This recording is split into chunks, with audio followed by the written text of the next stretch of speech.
Hey guys, Kirby Smith coming to you from close to downtown Knoxville, Tennessee. I'm shooting a video and this is going to be primarily for commercial roofing purposes.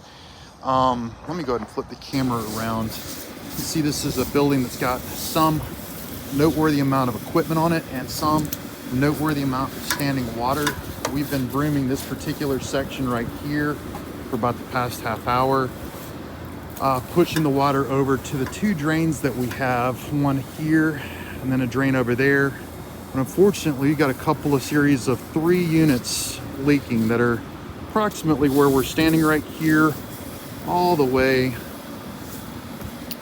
over here to around right here where we also have a little bit more standing water.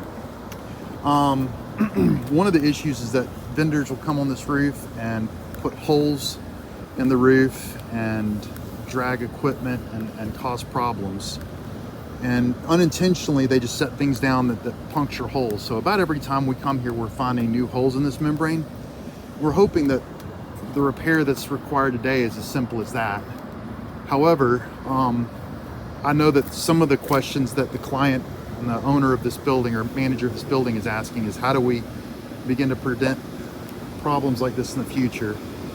What we would begin to suggest is, because most of the roof leaks that we've had have been more or less here to about here in the recent past, what we could begin to talk about is putting a roof coating down for this entire length and this entire section, everything that we can get access to reasonably. And quite frankly, if you were to ask me, what I think might make sense is to take, and I'm gonna flip back around, take this roof, pressure wash it and clean it really good. Get all the dirt, debris, broom it, and this will need to be obviously after we've had some level of dry. Get all this trash off of here as best as possible, and then begin to talk about roof coating at least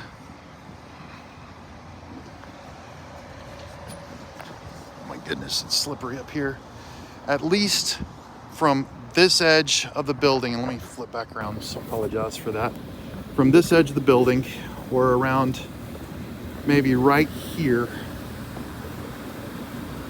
all the way back, crossways, all the way back to probably on the other side of these 2 drains that are stuff is slick. The other side of these 2 drains, this drain and then this drain right here. I don't think we'll be able to get underneath this equipment right here, but we should be able to get underneath this this conduit bridge, I guess you'd call it, whatever word that is.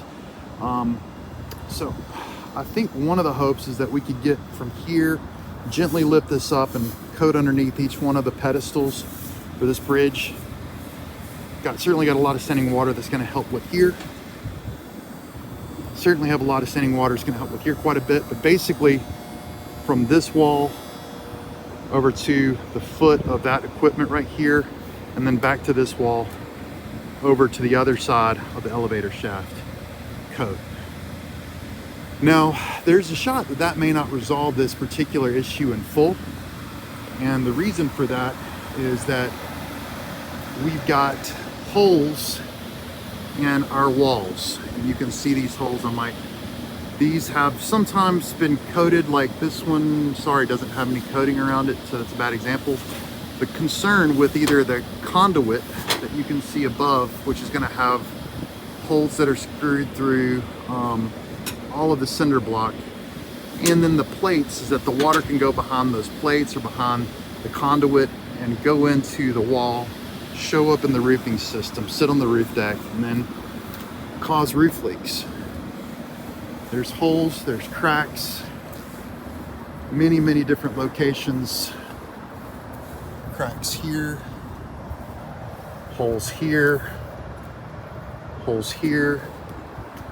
My problem with doing this work is that we've got some equipment that we're not familiar with that may have some level of radiation that we would have to be close to. we would need to begin to figure out some ways of protecting our workers whilst we're up here. But this is ultimately what we'd be talking about, is putting a silicone sealant around everything, similar to, say, that box. Even a hole like this or a hole like that, these drivets or driver pins, any of these holes that are here on this wall can cause some level of reaction. You can see a nice big hole right there, right? That's real easy to spot, but this wall needs to be gone over real good, although that would be my second choice. The first would be to coat the membrane in full, starting about right here. So roughly at this line, all the way over, about as far as we can get over to the other side of these two drains as described. That would be edge to edge as best as possible. And obviously it's going to be a good bit of work attempting to do all of that. So anyways, guys, that's our recommendation. I appreciate you watching this very much. Have a good one. See you.